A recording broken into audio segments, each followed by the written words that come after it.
hadday wada baratamaan xaqiyo badilkii iselay waana gaalibin barkada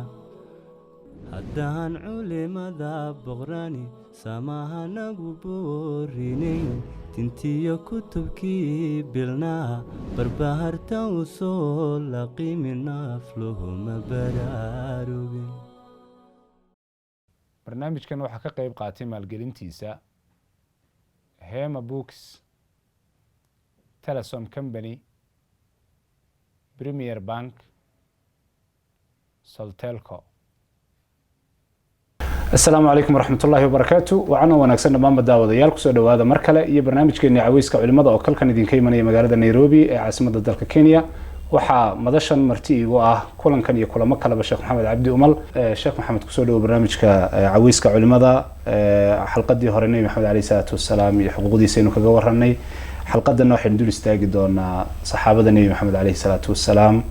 cadaaladdoodii iyo duridooda iyo oo hadda noqotay dadka inta badan fikradaha soo galootiga la dhacsan meelaha u shilis ee ay runtii aad u qabqabsadaan marka iyadana waxaynu mar labaad ku bilaabi doonaa qeexitaan waayo saxaabi ama asxaabiya la oranaya. بسم الله الحمد لله والثناء لله والصلاة والسلام على رسول الله. جزاك الله خير سو دو مركله أخي بالله.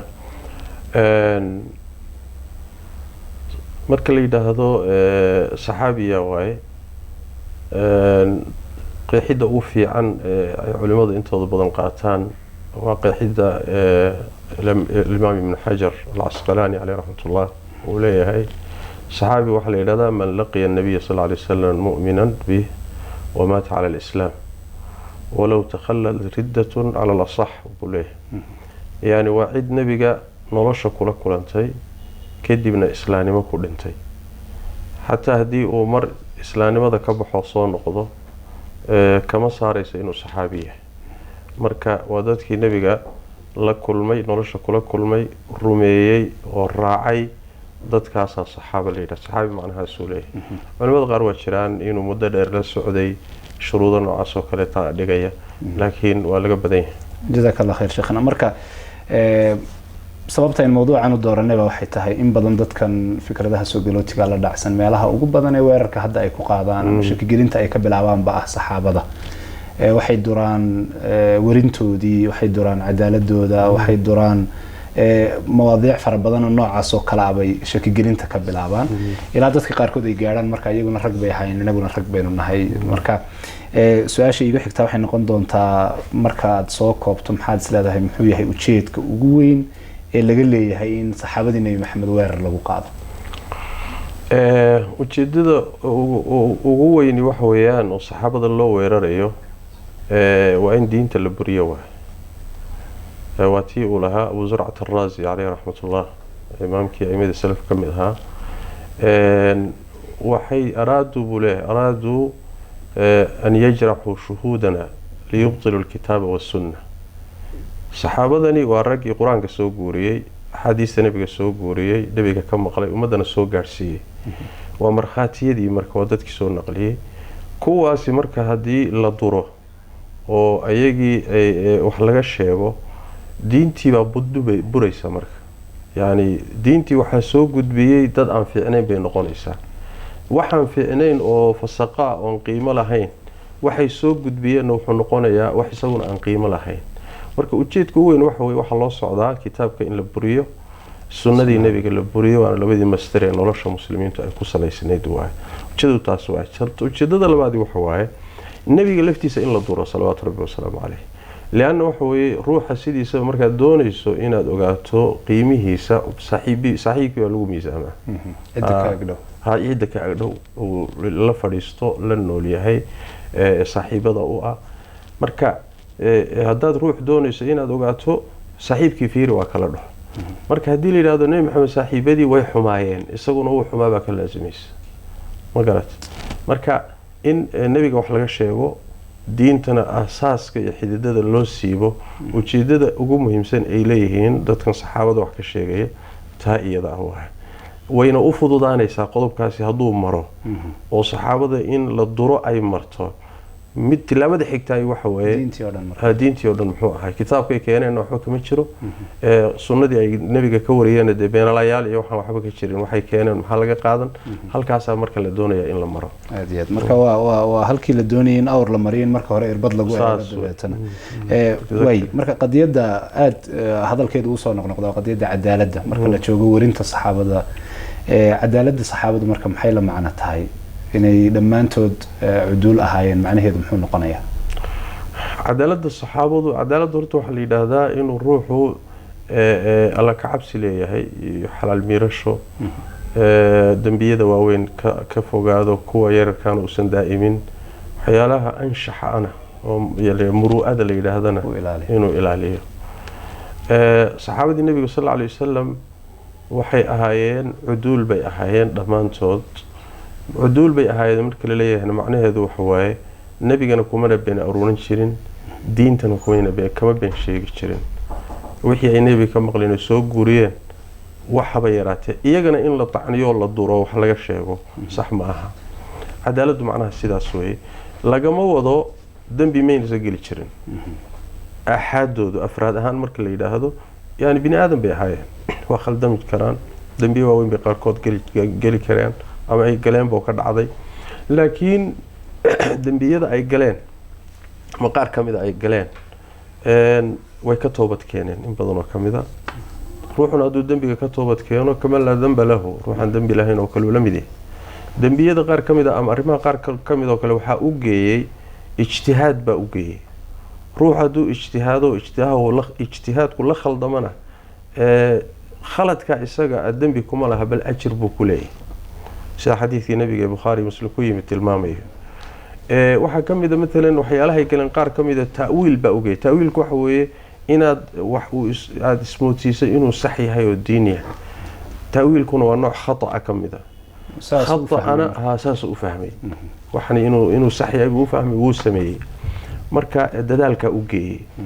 niyad samina wuu qabaa markaasi waxa weeyaan nooc min alkhata' wey ta'awulka ama ta'wiilku waa nooc min alkhata' khata'ana ilaahay ummadda waa u dhaafay laa tu'aakhidna in nasiina aw akhta'na alla wuxuu yihi qad facaltu waa idinka yeelay wixii halmaan idiin geeyo iyo wixii ismoosiid idiin geeyaba idiin qaban maayo saas daraaddeed baa waxaa la yidhahdaa laa talaazuma bayna alwuquuci fi dambi wa yani waxa weye alithm magarat yani inaad qaladka ku dhacdo iyo inaad dembiilo noqoto talaasumka ma dhexeeyo mar baa ruuxu dembiga ku dhacaya uusan haddana maca dalika uusan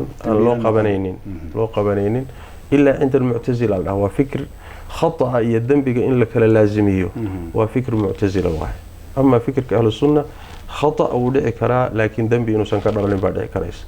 waxaa dhici karta saxaabadu ridwaanullaahi calayhim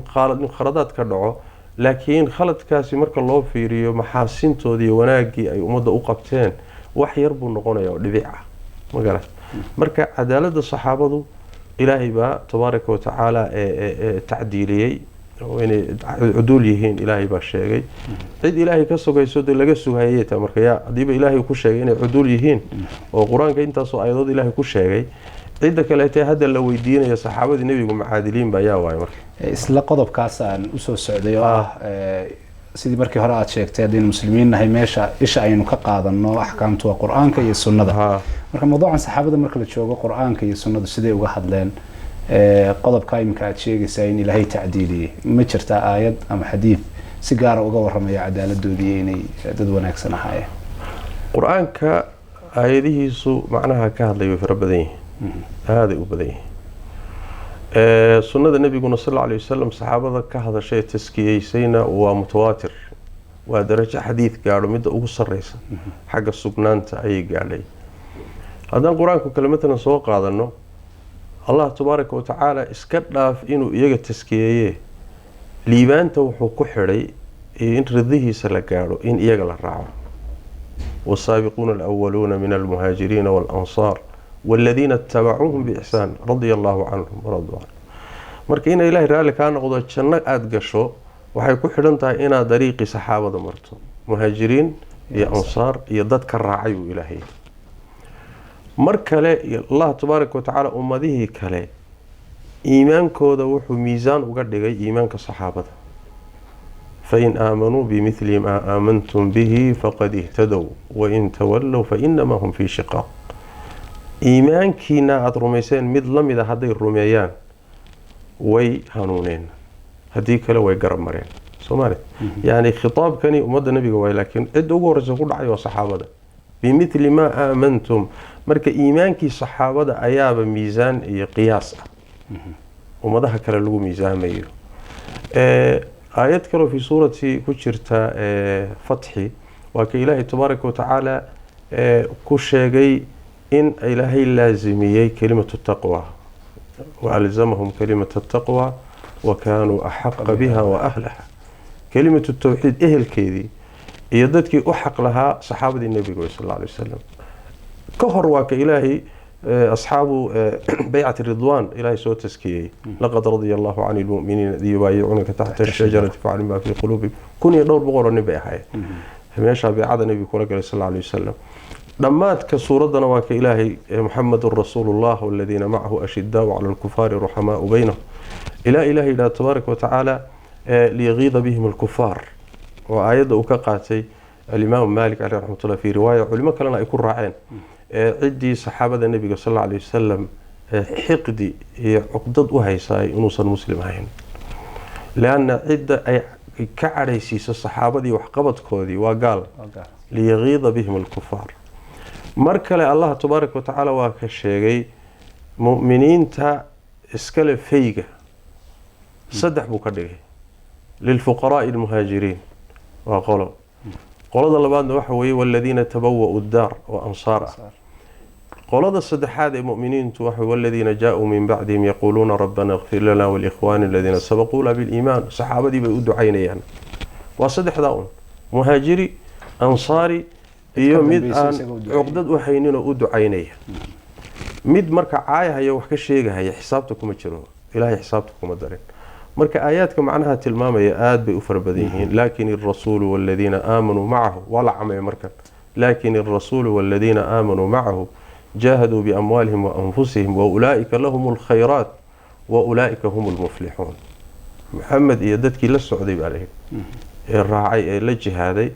ee khayr oo dhan iyaga iska leh iyaga un baan liibaanay marka aayaadka ilaahay ku taskiyay aad u farbadan ahadiista nabiga marka loo yimaado sallallahu alayhi wasallam mar si guud buu nabigu u taskiyay saxaabadiisa khayrun naas qarni yani wax way xadiid fara badan oo sidaas oo saxaabada marna si gooniyo muhaajiriintu uga hadlay marna ansaartu ka hadlay marna saxaabi بدءا بأبي بكر عمر عثمان علي العشر المشهورون بالجنة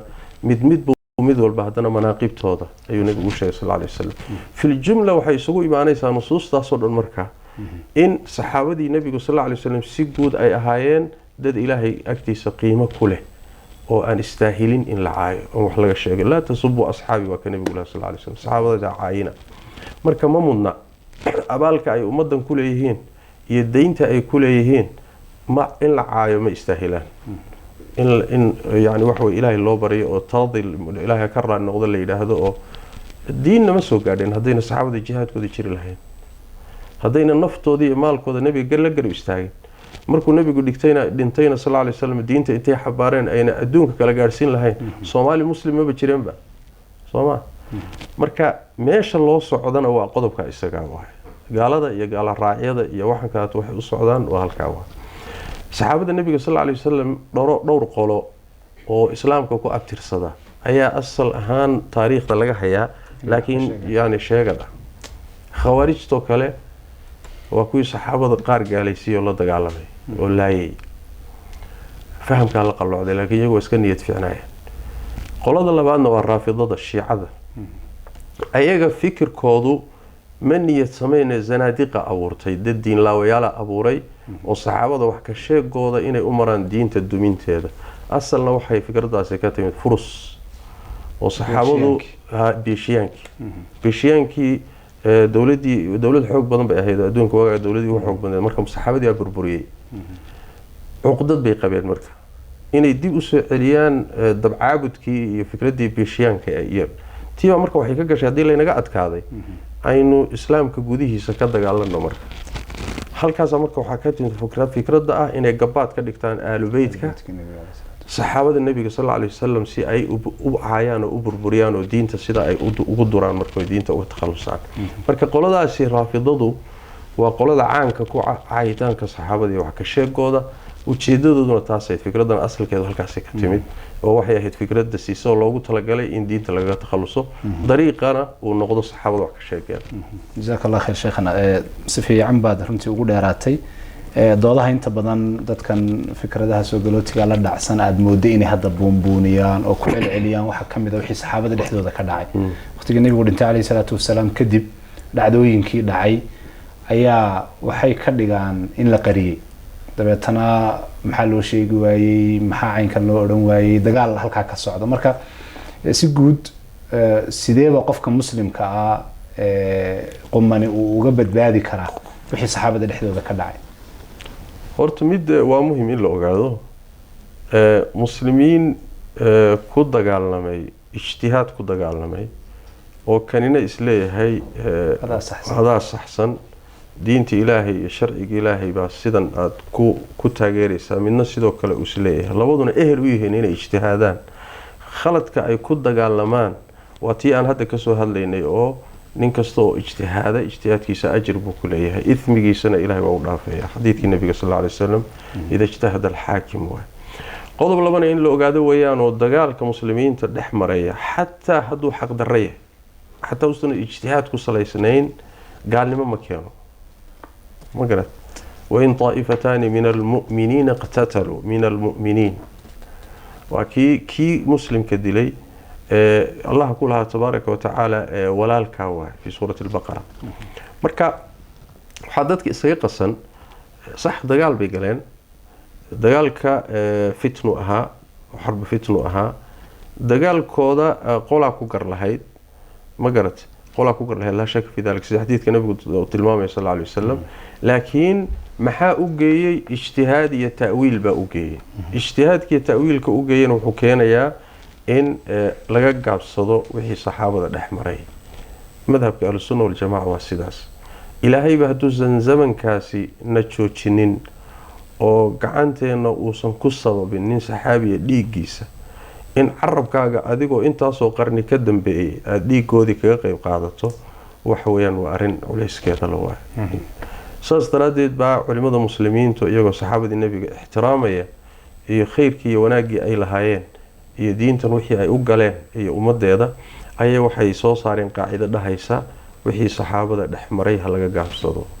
ma garat nin walba wixii uu sameeyey ama waxaa ka badan wuxuu qabtay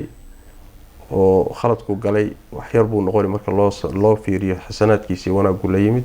ama wuu ka toobad keenay